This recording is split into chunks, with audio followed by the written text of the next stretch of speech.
Hey everybody, Trishna here. So today I want to talk to you about soul families. So in the spiritual community, the predominant view of how a soul family operates is they come in pods or soul clusters of about 8 to 12 different souls. And I'm not sure if it's 8 or if it's 12 souls. I'm going to stick with the number 8 for this video just to keep things simple. And basically, these soul families come in these pods or these clusters of about 8 people, and this pod or cluster follows a very traditional human version of a family. So, you may have a brother or you may have a sister, and then you may have parents, and your brothers and sisters are related to each other in this soul family, and you share the same parents. And so, while I feel like there are some things that are accurate about the soul cluster, the soul pod model, I don't feel like it's entirely accurate. I feel like it's missing a lot, and I feel like it really is kind of a way of taking human constructs and putting it onto higher dimensional, bigger picture setups and situations. And so that's why this is going to be a bit of a controversial conversation because, I know there is this predominant, prevailing view of how soul families operate. If you go to any website and look up soul families, they're always going to mention pods and clusters and how that operates and how they follow that traditional family structure, but that's not how I have been shown or how I understand it to work based off of what I've seen in the energy and the downloads that I have received. I think that there are some parts of the traditional model, this soul pod or soul cluster model, that are accurate and that, are really important to note, but I also think that there's a lot of things that are missing, some holes and some things that just don't really make sense to me from a spiritual perspective. And so I want to talk about that. I want to talk about the things that I like about the traditional model. I want to talk about the things that don't really make sense to me from a spiritual perspective of this model. And then I also want to share the model that I have been shown is actually the way that soul families operate. And I think that, this is going to go against conventional wisdom because, like I was saying, when there's really only one view of how soul families work, anything that's different is going to be going against convention. But I do think that anybody who's looking for their soul family, or who would like to look for the soul family, I think that this will actually really resonate with you and really help you out in finding that, because I think you'll have a much better understanding of just how things work. So let's start off by talking about the current model and just some of the holes that I see in it right now. And I have some notes over here because I didn't want to forget anything, and I wanted to make sure I didn't ramble too much, and I wanted to make sure that I stayed a little bit organized as best as I can. So yeah, so basically the first one is kind of what I've already alluded to. See, I've already gotten off track. I already started talking about this. But anyways, so the first thing is that the soul pod or soul cluster model. Now, pod and cluster is basically two different words for the same way that you describe the same conventional version of the soul family. You come as a pod or you come as a cluster, same two words, same meaning.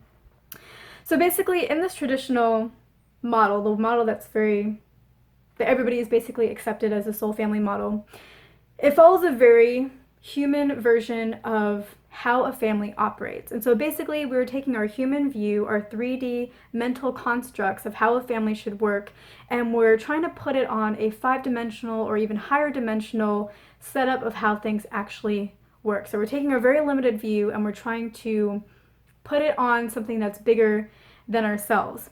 And I don't think that this is necessarily bad or wrong in and of itself, because all of our brains operate in terms of constructs. We build constructs for how we understand the world, what makes sense, different rules, all of that. And that's what allows us to move through the world and operate in it. And then whenever we get some new piece of information, we filter it in through our construct. Our construct allows us to relate to the new information. It allows us to integrate it. It allows us to understand it. It allows us to make use of it. So the construct is something that's important. It's what allows us to make sense of the world and new information and new inputs that we are receiving, and to process that new information in a way that we can make it useful and that can allow us to continue living our lives in the best possible ways. But there does come a time when we need to shatter those constructs, because until the constructs are shattered, we can't see anything beyond them. And so that's what I hope that this video is going to help do, is I hope it's going to help shatter the constructs that are currently there in this soul family view that's currently out there, to allow in a newer model, one that I think is much more accurate and that I think you'll appreciate a lot more, you'll enjoy a lot more, to make that our new construct. And again, let me just say that my model that I have received to share with you is going to have its own 3D human constructs in it as well. I'm not saying that mine doesn't, it just has a lot less of it, and hopefully somebody else will come along and shatter the constructs that I will create and bring in something that's even better for our awareness. So, going back to the human family model. So, we follow this very traditional model that is set up by our 3D brains. And a lot of like I was saying, constructs aren't a bad thing, but I think in some cases, like in this case, we should allow in higher dimensional awareness to kind of tell us how it works versus us trying to tell ourselves how we think it works based off of our limited knowledge. So, when we look down at something that's only working in a two-dimensional plane or a one-dimensional plane, we can see it all. We understand it all. We understand how things work and how it operates. But if we lived in that two-dimensional world trying to explain our three-dimensional world, we would miss out on so much. There'd be so much that we didn't understand, so much that we couldn't really explain. And four-dimensional for some people if you want to count the concept of time, but three-dimensional is a little bit easier to kind of say. It's, again, common terminology in the spiritual community, 3D and 5D. Okay, so now, so that just kind of explains us taking our 3D view and trying to imprint it on something that's higher dimensional, when really we should allow, in this case, for it to operate in the other way. And I want to bring up another thing related to the traditional family model, which is, in a traditional family and in the soul cluster family models, you have a brother and a sister. Your brother and sister are siblings with each other, and you all share the same parents. Now, I understand in real life that we have step siblings, we have step parents, we have half siblings, but in the traditional healthy family, whatever that means, I'm just saying that for lack of better terms, what really is a healthy family? What really is the traditional family and now anyways, and what, but for simplicity, talking in 3D terms with the limited vocabulary that we have, a traditional family model, healthy family model has siblings and parents. So that is what the soul cluster also talks about. There's just this traditional family. And the other thing about it, though, is that in this soul family, your soul brother, you may have a soul brother and a soul sister.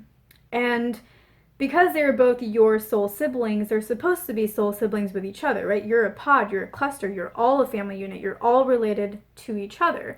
But a lot of times, and this is where I think a lot of people get confused when they're looking for their soul family and they can't make sense of it, a lot of times what happens is you may have a soul sister and another soul sister, and they're supposed to be soul sisters with each other, but they don't resonate with each other. They don't feel like they're soul sisters. And then the confusion happens where you start to wonder, okay, well, I thought I was soul sisters with both of these people, but maybe I'm only soul sisters with one or none, because it can't be both because they're supposed to be soul sisters with each other. Or you may start to think, no, I know I'm right, but they must not really understand what soul sisters are, soul families are, or they must not be on their point of the journey where they realize that they have that connection. Obviously, that isn't part of their journey right now. When really, the reality of it is you can be soul sisters with two people and they not be soul sisters with each other. And we'll talk about that when we get to my model. So, I think that this very human construct of the soul family is, one, very human. Two, it leads to a lot of confusion for people who are looking for their soul family, or people who want to look for their soul family and read things about people being confused about it. It can seem harder than it really needs to be. And the other thing that I really don't like about the soul family, soul cluster, soul pod and soul cluster model is I feel like it really goes against the universal concept, the universal understanding that we are all one and we are all connected. When you have these pods of 8 people, a pod is kind of like a bubble, and you're basically saying, this is our bubble, this is our family, and that's your family. And, from a universal perspective and from a connection, human to human perspective, or even just soul to soul, all beings, there are going to be some people that we resonate with more. There are going to be some people that we meet and others that we don't. There are going to be some people who teach us lessons that we need to learn, and others who are just here because they're nice and they're fun and we enjoy their company. So there are different relationships of different significance in terms of our growth, again, human words, but we don't need to be so bubbled off. Like, I feel like this whole pod cluster thing is just, it really just goes against the fundamentals of the universe and like what it really wants us to understand, which is that we are all connected. All connected. Yes, some connections are a little stronger, but we're not bubbled off into these pods. So those are the main issues that I have with the pod and the cluster view of soul families. Now, there are some things that I like about it, or some things that I kind of like about it. So one of those is, every pod is about the same size. It's either 8 or it's 12 souls. And I think that that's kind of both spiritual and unspiritual at the same time. I feel like from a spiritual perspective, it's kind of elegant in that it has this perfection to it. It's very organized. It's very simple. I feel like I'll talk about the non-spiritual side of that. But, there's this elegance, this order to it. And I feel like the universe really, really, really likes order. And it's very organized and it's very efficient and it's very intelligent and it is very elegant. Every decision that you make creates all these new potentials based off of that decision that the universe is always working out for you, always intelligently engineering and designing for you. Every step you make, it's always opening up all these potentials that you could have. And so, it is very efficient, very organized, very intelligent. It's just beautiful. And so, I feel like this whole 8-pod model has that elegance to it. It has that order to it. So order. So, us in our daily lives, we look around, sometimes it feels like things are chaotic. It's like, why is this happening to me? Why is this happening to somebody I love? It can seem very chaotic, but if we were to take a higher level view, not even higher dimensional view, just higher level, let's say instead of focusing on me, this one person, I'm going to focus on this whole city of like 5 million people. If you looked at that bigger picture, you would start to notice that there is a system. There's organization, there's routes that people are taking, and people are walking here and there, and there's just some kind of order to what seems like chaos at first glance. And so, from that perspective, the universe likes order in what may seem like chaos to the rest of us from our limited perspective. But it has order in it. And so I can kind of see how like that family unit of 8 could be seen as elegant and even perfect in some ways. I feel like that's another thing about humans is we strive for perfection, or some of us do, but we don't believe that we can actually have it. We always say, well, I'm human, I'm not perfect. But from the universe's perspective, from higher dimensional perspectives, of course you're perfect. We're all perfect. We're all exactly where we need to be at our point in time on our journey. End of story. Perfection. So, I also feel like that has a little bit of that element to it. Now, from what I consider it, from like the non-spiritual side of what I see of it, I mean, it seems very homogenous. And, I think that conflict is important for growth. It's uncomfortable, but it is important for growth. And the universe's version of perfection is different from everything being the same. The universe's definition of perspective is the growth that comes from the conflict and appreciating like all aspects of ourselves and seeing the perfection in every one of our imperfections. So a lot going on there, I guess, but I guess I'm saying this now. It's out there now, so hope that makes sense to somebody or relates. The other thing that I like about it is, I really like this. So the soul pod and soul cluster view is very spiritual. Like, it does not limit itself to the human constructs of genetics and blood and DNA and space. So in a traditional family, even in most families, even if there's like step siblings and step parents and all of that, you have kind of your pod, right? And you grow up with your siblings and you grew up with your parents, and they're your family. They're the people that you're genetically related to and the people that you grew up with as a child. And they're the people that you are around all the time as well. If your parents are like, hey, I got a job here, we all have to move, you don't get to say, well, I just want to stay here by myself. You guys go. You all leave. You're like, no, you're my child, you're coming with me. So you all uproot together and you're always in the same space. Wherever you go, you're always in the same space. The spiritual soul family, the pod and the cluster model, sees this in a higher dimensional view. It says it doesn't matter if you're genetically related. All it matters is if you're spiritually related. It doesn't matter if you grew up together or not. Your soul family can be anybody in the world. So, your soul sister, or your real sister could be your soul sister. A distant relative could be a soul family member, family friend that's not related to you, a friend of your own. Or it could be somebody that you don't meet until you're an adult, that you didn't grow up with, that wasn't around you in your physical space. Someone that maybe you meet on the internet and they end up being your soul family. Or you may end up moving yourself one day when you're an adult for a job to a city you never planned to go to, and you may meet friends there and one of them ends up being your soul family member.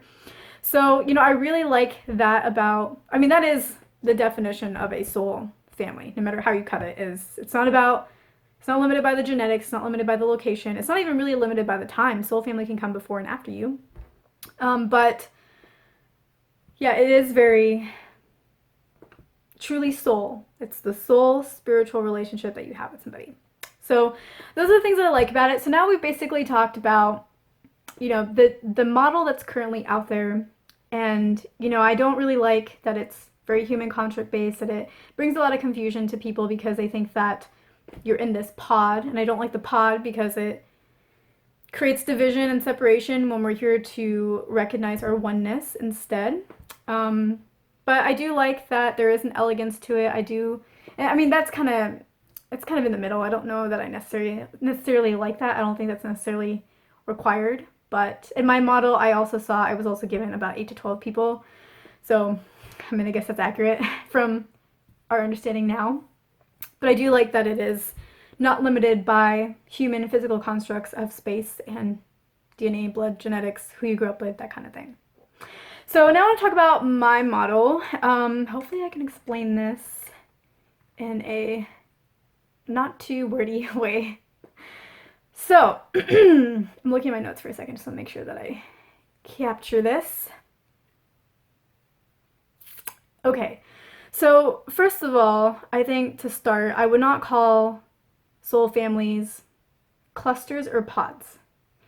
I would call them soul light nodes or soul nodes, or I would call them soul links or soul network links. And again, like I was saying, there are going to be some 3D constructs in how I explain this to you, because even though the information was given to me from a higher dimension, it was explained to me in a 3D fashion so that I could understand it and so that I could also explain it to you and you could understand it. So there's going to be some of that, and hopefully somebody will break my constructs and open us to even wider awareness. But basically, I would call it like a soul network or a soul link system or a soul node, light node system, okay? And the way to think about it is, imagine that you have 8 arms. You have more than 2 arms, you have 8 arms. And your arms are not limited by your size, okay? They can stretch all around the world. They can stretch as far as they need to go to find their link, their connection, okay? So you have 8 or 12, we're gonna go with 8 of these arms. And so each one of these arms is connected to somebody in your soul family. So you have 8 family members, just like in the pod system. And every one of your hands is connected to them. It doesn't matter where in the world your arm will stretch to find them. And actually, our families are scattered all across the world. I'll go into that in a little bit. So your hands stretch. Now, the thing is, you're not a pod, you're a node for your family. Because every one of your family members that you have reached a hand to, each one of them has 8 arms of their own. One of them is linked to you, and then they have 7 others. Now, maybe one or a few of those 7 other arms of somebody that you're linked to is linked to a family member that you are also linked to with another one of your arms. But maybe not. Maybe they're connected to 7 completely different people. That makes up their family of 8, you and 7 people that you are not connected to. That's where soul cousins kind of come into play. That's also a term that not a lot of people talk about in the spiritual community, soul cousins. I don't think it's really a term there, but it exists, I guess. So anyways, you're connected to somebody who also has 8 arms. 7 of them are free that they connect to other people. Every one of those people has 7 other arms free that they connect to other people. And that is how a soul family actually works. Is you have 8 people that you are most closely connected to. Every one of them has their own 8 people that they are closely connected to that may or may not be shared with you. It may or may not be shared with you. And that is why when you are connected to somebody who is your soul sister and you're connected to somebody else who is your soul sister, they don't have to be connected as soul sisters too. It's not a pod, it's not a cluster. They have their own families. They are distantly related. They're like cousins to each other, but they are not main families. And yeah, so that's essentially how that works. So, on one hand, you could be connected to somebody who is in South Africa, and that person can be connected to somebody who is in China, and that person can be connected to somebody who is in France. On your other hand, if you were just talking about 2 right now, but you have like 8, you could be connected to somebody in North Carolina. They could be connected to somebody in Ecuador, and they could be connected to somebody in Toronto. You are only connected to South Africa and North Carolina. That's your family.